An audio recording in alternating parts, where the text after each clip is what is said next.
Young Africans imeingia katika mbio za kuwania saini ya mshambuliaji Peter Shelulile ambaye pia anahusishwa na klabu za Hard Rock pamoja na Simba SC katika kipindi hiki cha usajili. Hatua hiyo inaashiria kuongezeka kwa ushindani wa kuwania huduma za mshambuliaji huyo mwenye umri wa miaka 32.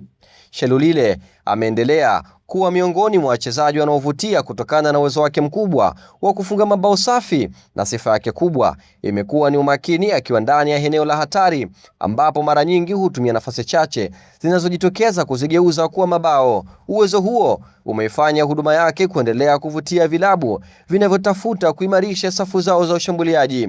Kuingia kwa Young Africans kwenye mchakato wa kuwania saini ya kuongeza ushindani katika harakati za kumpata mshambuliaji huyo, wakati tayari akitajwa kuhusishwa na Hard Rock pamoja na Simba SC.